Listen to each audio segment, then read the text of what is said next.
With so many game franchises, it's very easy to see why I'm a fan of them. While none of them are perfect, they all have that something that makes them very special for me. When I play any of their games, it's usually a great time. But there is one franchise that is very unique among them all because it combines two elements that I can't stand: horror and gore. Yet, I can't help but love it. Every time it releases a new game or it makes a big announcement, I can't help but be attracted to it. Resident Evil. I've mentioned this franchise a few times in the past, but I've never done a full video dedicated to it. And now, with the RE4 remake out already, I think it's the perfect time to tell you why the Resident Evil franchise is so special for me, despite the irreparable trauma it caused me. I have a story with this series. I've talked about it before, but I might as well tell it again here. Resident Evil is a franchise that I've always known of its existence for some reason. Even as a kid, that was a name I associated with scary monsters and blood, which naturally pushed me away from it. It wasn't until a few years later when my cousin once showed me his hacked PSP and he told me, "Hey, do you wanna see this cool game called Resident Evil?" So my curiosity got the best of me and I wanted to see what this game was all about. Needless to say, my first trauma came from this scene.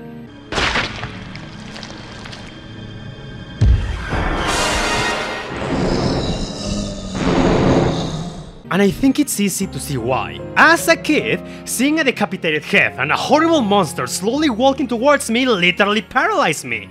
And you can say, "Ha! Who gets scared of PS1 graphics?" No! I think it's the opposite!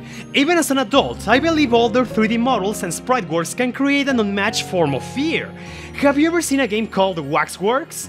I don't think I'll ever play it, because the amount of detail in its horror and death scenes will most likely make me pass away. But back on topic, even though I was terrified, I didn't run away because my curiosity was stronger. The more I watched my cousin play the game, the more it caught my attention. Even though he died a few times, I could still mostly tolerate it, because most death scenes in the first story game aren't so bad, you know? Get bitten by a zombie, fall to the floor. My only true fear were the hunters! Decapitation is the #1 thing I can stand! And yeah, seeing them on screen always made me panic. But something else that also caught my attention was the story. My cousin would tell me about this corporation who was trying to make bioweapons, but the virus spread all over the mansion. And I was so interested by all of that, the mystery as to why things happened. It's the same reason as to why I really like the stories in Dead Rising. Except for 4. Fuck Dead Rising 4. After that, I will continue to invest myself more in the franchise. Not by playing, because I was scared and I had no legit means to play the games, but my cousin helped me with that. I remember watching him play parts of 2 and 3, and even though the deaths were a bit more explicit there, I couldn't help but be fascinated by the new characters, how the virus spread all over the city, why this guy Nemesis is constantly chasing you. I even remember watching this old video called Wesker's Report, a documentary made by Capcom where Wesker narrates the events of the first games.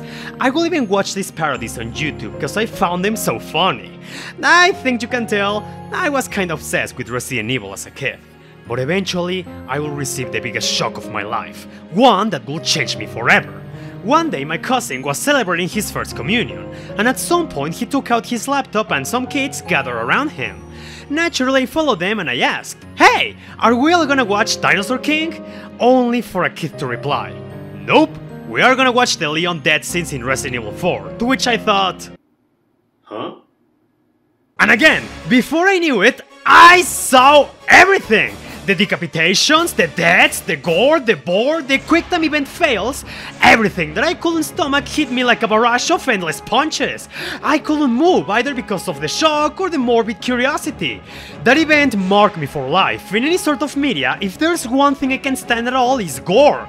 There's varying levels, like if it's a regular enemy or the violence is more comical, then yeah, I can handle it better. But even today, gore is something that genuinely gets me sick to my stomach. Not too many days ago, I woke up and the Resident Evil 4 remake demo had released the previous day. And the first thing I saw in the morning on social media were the new death scenes in the game, and I swear that triggered back that flashback from my childhood. The rest of the day, I couldn't stop thinking about what I just saw. I could even feel some nausea at times, and that's how it is with most media that depicts gore in a very graphical way. I cannot watch a slasher film, and I hesitate so much with certain games like Tomb Raider, Devil Within, or Dead Space. Games I've always wanted to try, but I hesitate because I know one mistake is all it takes for me to be traumatized once again. Gore gets even more unbearable for me when it's a likable character who has to die. And it also doesn't help, Resident Evil has a ton of cool characters. But that's also a good thing in a weird way.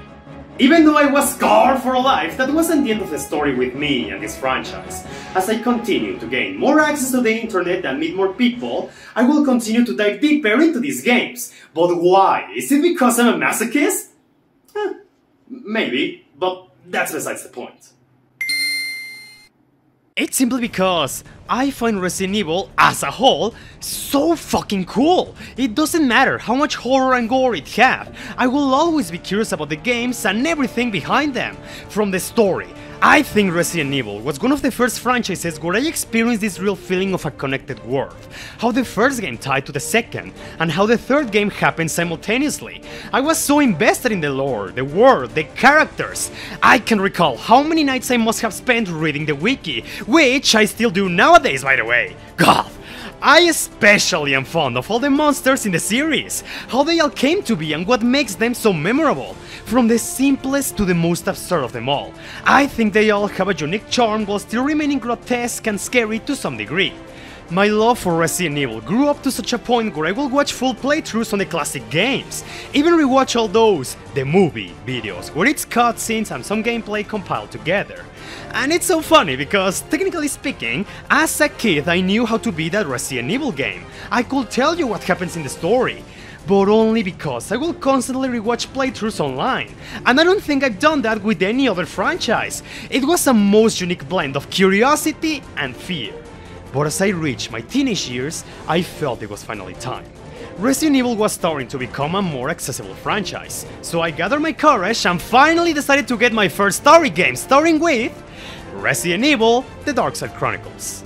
I chose this game because if you die there, you fall to the ground instead of watching a brutal death scene. Gotta start from somewhere.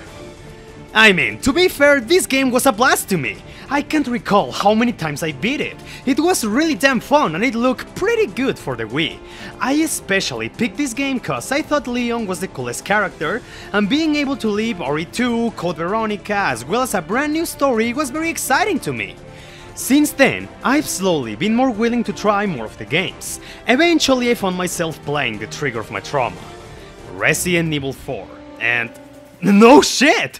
Every single good thing, every single praise people have been singing about this game was true. I couldn't help but fall in love with the gameplay, the action, the story, and all the cheesiness. Where's everyone going? Bingo?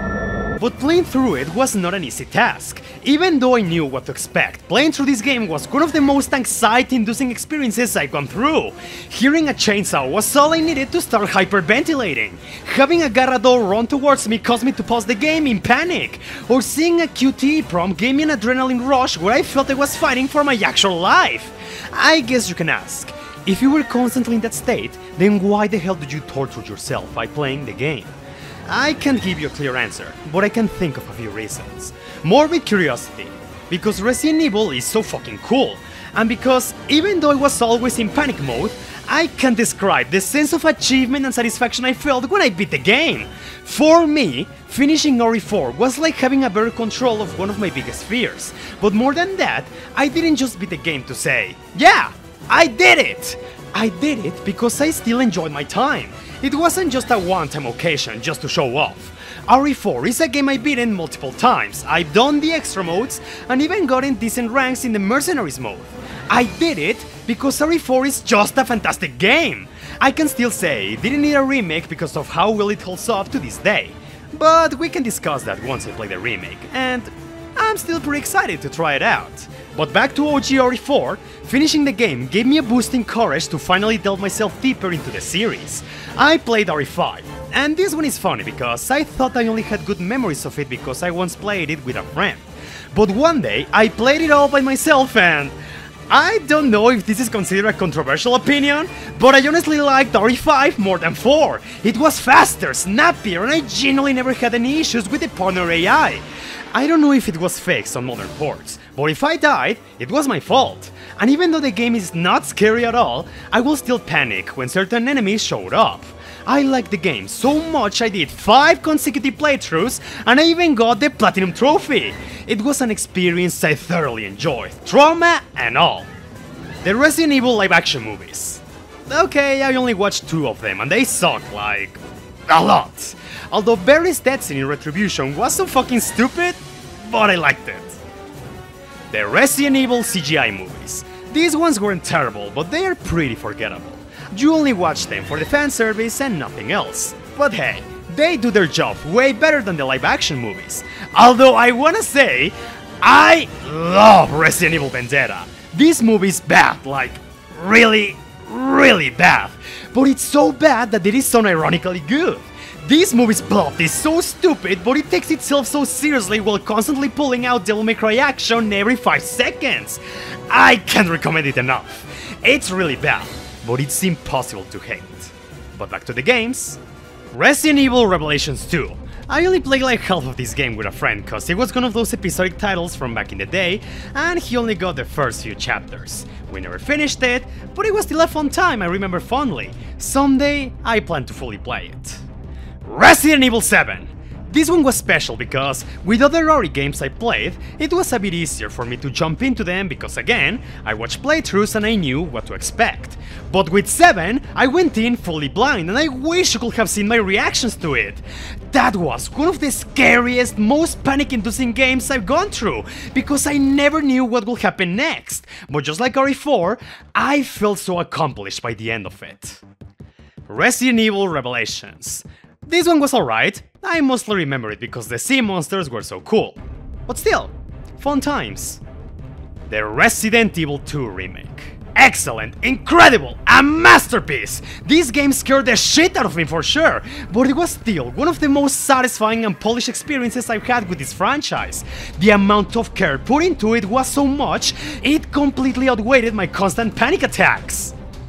To this day, there's still plenty of Resident Evil games I've yet to play. Like the classics.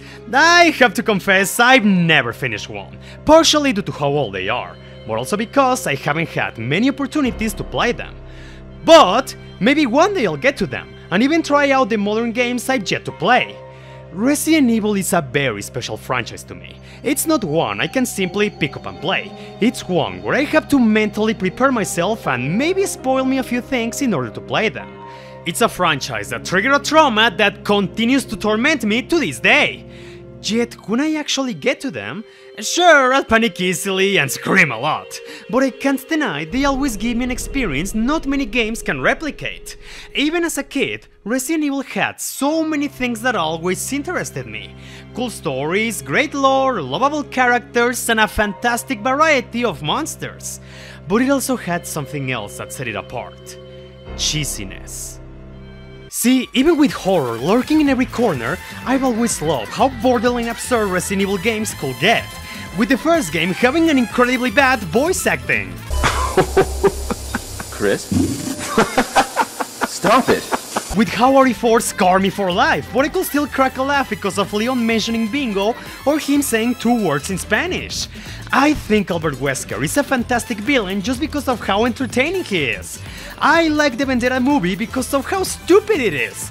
I don't care how ridiculous it is that Chris punches a boulder because that's so raw in my eyes. One of the final bosses in 6 transforms from a beast, to a centaur, to a dinosaur, to a scorpion, and finally a fly, and they expect you to just accept that. This is one of those series where you can have this Lovecraftian monster created through horrible experiments, but they will always be stopped by the most normal guy ever made carrying a handgun, and I can't help but love that. I know I said this already, but there's no better way to describe it. Resident Evil is a really cool franchise, simple as that. There's a reason I always find myself back to it. And yeah, I know that in the future, these games will continue to give me more panic attacks, but I know that by the end of it, I'll be able to look at the credits and say, I'm so glad I was able to experience this. But anyway, do you guys have a similar experience with a game franchise? If so, please let me know in the comments. And as usual, thank you so much for your time. I really hope you enjoyed the video. And if you want to support the channel, you know, liking, sharing, commenting, subscribing, Patreon, that will mean so much to me. Have a wonderful day and take care, or else